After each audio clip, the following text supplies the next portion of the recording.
Gálatas, capítulo 6. Amém, igreja?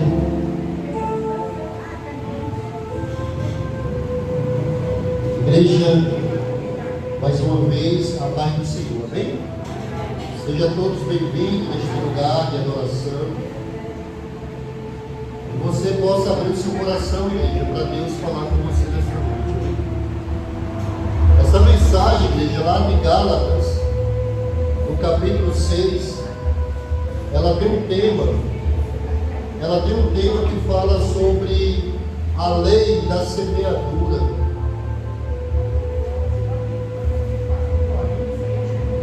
Nós vamos ler, igreja, a partir do versículo 6, amém?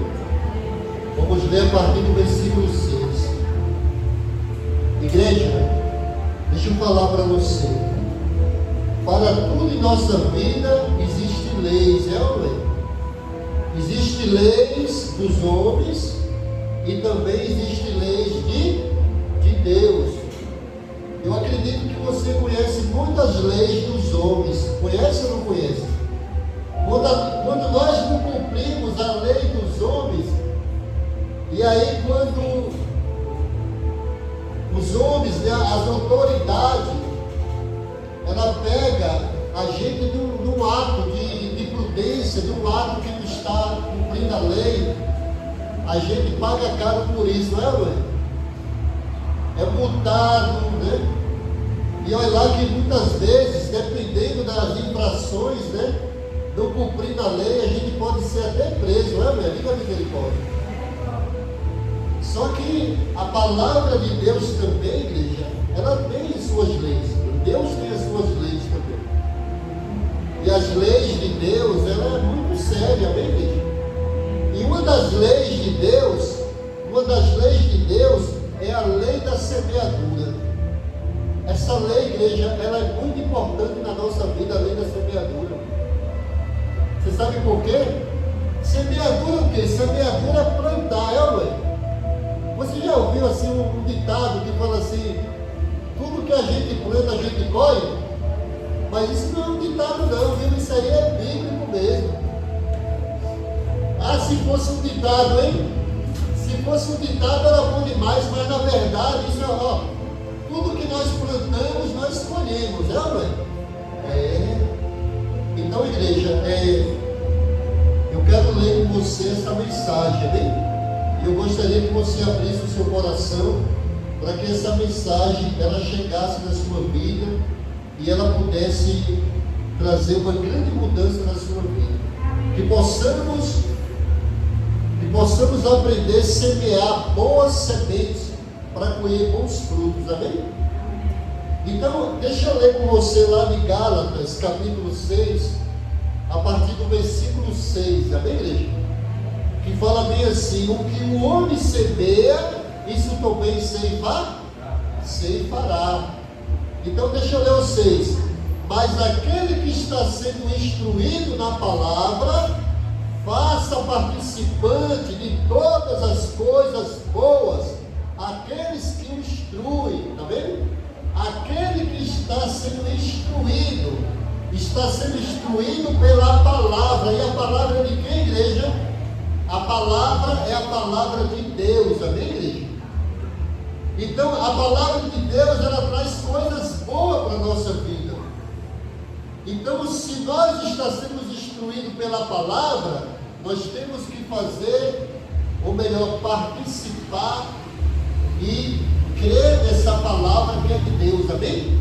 Agora, olha só no versículo 7, que fala bem assim: não vos enganes, e Deus não se zomba, pois aquilo que o homem semeia, isso também ceifará.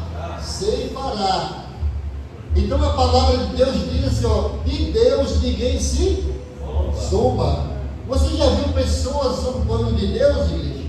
Eu já vi muitas pessoas zombando de Deus, em vários sentidos, zombando de Deus. Tem pessoas que zombam da sua fé, tem pessoas que zombam daquilo que você acredita, mas essas pessoas que zombam de Deus, ela pode pagar um preço muito caro por isso.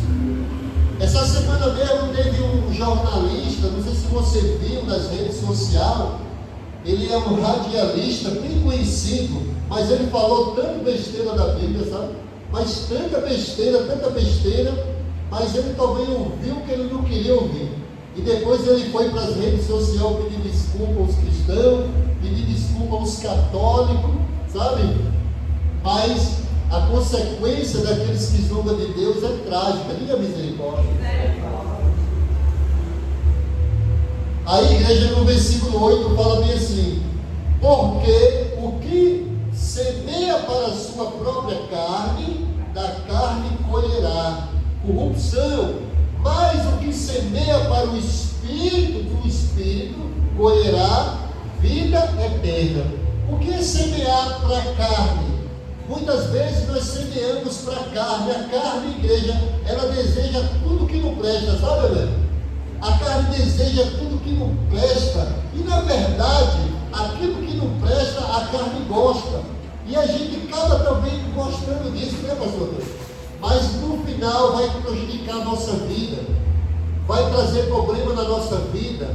A carne muitas vezes ela quer algo que Deus não quer para você, mas o Espírito Santo, ele quer algo bom para você. O Espírito Santo, ele quer cuidar da sua vida. O Espírito Santo, quando você busca ele faz morada na sua vida. O Espírito Santo, na hora que você vai fazer algo que vai prejudicar a sua saúde, vai prejudicar você na presença de Deus, o Espírito Santo, ele enfrenta uma guerra com a carne. Você já tentou fazer alguma coisa assim, ó? Você querendo fazer, aí você fala assim: não, eu não vou fazer isso não. Aí você recua: rapaz, eu vou fazer aquilo ali. Aí você pensa: mas eu acho que melhor não. É assim, já teve por essa dúvida? Às vezes você quer fazer algo, aí você fala: mas isso não vai dar certo. É o Espírito Santo guerreando com sua carne. É o Espírito Santo falando assim: não faz isso não. O Espírito Santo está falando: não faça isso. Aí você fala, aí você fica: faço ou não faço? Será que eu faço ou não faço? Se você ouvir a voz do Espírito Santo, você não vai fazer. Mas se você resistir de ouvir a voz do Espírito Santo, você vai acabar fazendo aquilo que vai estragar a sua vida, vai estragar a sua saúde. Quantas pessoas estão com problema hoje na vida?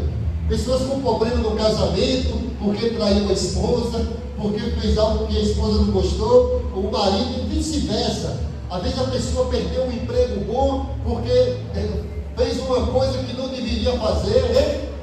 Fez uma coisa que não deveria fazer, quando chegou lá o patrão puxou a orelha, perdeu o emprego. Mas as consequências, sabe, igreja, das nossas escolhas, das nossas atitudes, se for boa, vai ser uma bênção, mas se for ruim, vai prejudicar a nossa vida. É por isso que a Bíblia diz: aquilo que o homem semeia, ele o quê? Ele colhe. E aí, olha o versículo 9: e não nos cansemos de fazer o bem, porque ao seu tempo ceifaremos, se não desfalecemos. Outro segredo também da semeadura é fazer o bem. Fazer o bem, igreja, é algo importante na vida do ser humano. Fazer o bem não é só o pastor que tem que fazer o bem, não é só o crente que tem que fazer o bem, não é só o bispo que tem que fazer o bem, não é só o papa, não é só o padre. Todo mundo tem que fazer o bem, amém, igreja? Fazer o bem sem olhar para quem? Você já ouviu isso? Você já ouviu isso? Alguém falar assim: não, a gente tem que fazer o bem sem olhar para quem? É verdade.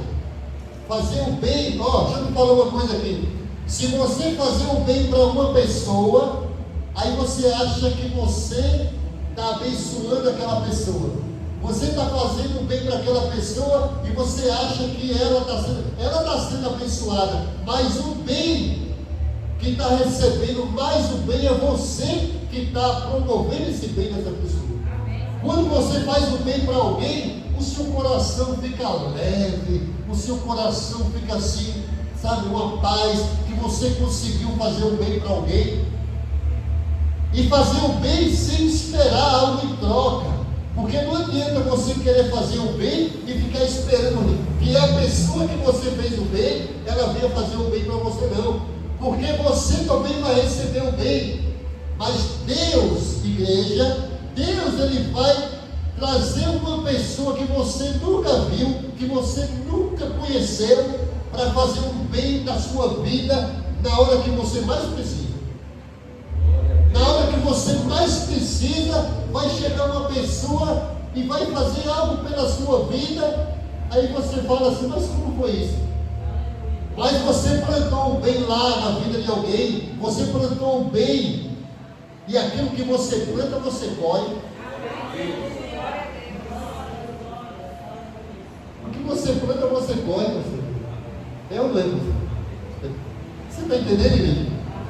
Aí o 10 fala, por isso, enquanto tivermos oportunidade, façamos o bem a todos, mas principalmente os da família da fé.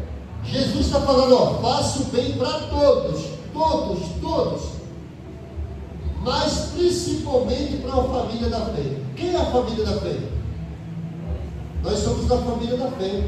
Você que está aqui faz parte dessa família de Cristo. Aquela pessoa que está congregando lá na igreja católica, lá na Assembleia, lá na Universal, lá na Mundial, lá no Deus e Amor, faz parte da família de Cristo. Glória a Deus. Nós somos da família de Cristo. Então nós temos que fazer o bem, fazer principalmente a família da fé. Mas também devemos fazer a família, nós devemos fazer o bem para todos. Amém, igreja? Então, igreja, o que estamos vivendo hoje, igreja, é fruto que semeamos ontem, sabe? E isso significa que se não estamos felizes com os frutos que estamos colhendo, precisamos mudar de tipo de semente, ou escolhemos o que plantamos. Olha só, talvez você deve estar colhendo alguma coisa hoje. Talvez você deve estar colhendo alguma coisa hoje, e aquilo que você está colhendo foi o que você plantou ontem. Você plantou o mês passado, o ano passado, né? O que você plantou, você vai colher. E se você não está feliz hoje, se a sua vida não está como você gostaria de estar, é talvez porque você está colhendo aquilo que você plantou lá atrás. Então comece agora a plantar semente boa, comece a plantar coisas boas, que você vai colher muitas bênçãos, muitas coisas boas na sua vida. Comece a plantar. Pastor, eu já plantei algo que não prestou, pastor, a semente foi ruim. Pastor, eu plantei algo que eu vou te falar, eu arrependi de ter plantado. Já tem algum tempo que eu plantei, mas ainda você vê o reflexo disso na sua vida. Às vezes você vê o reflexo disso na sua vida, sabe por quê? Porque tem uma colheita. E não é eu que vou colher não, viu, que você plantou não. Eu não vou colher o que você plantou, a sua família não vai colher o que você plantou. Não, quem vai colher o que você plantou é você. É você que é dono da sua colheita. Você está entendendo?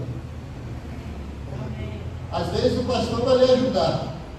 O pastor vai lhe ajudar, o pastor vai orar, né? A sua família vai lhe dar uma força, né? A gente vai estar lhe ajudando, eu vou orar. Vamos para o monte orar para o pastor Antônio, né, pastor Antônio? Vamos apresentar essa colheita ruim para Deus ter misericórdia. Igreja, deixa eu te falar uma coisa. Lá em 2 Reis, a Bíblia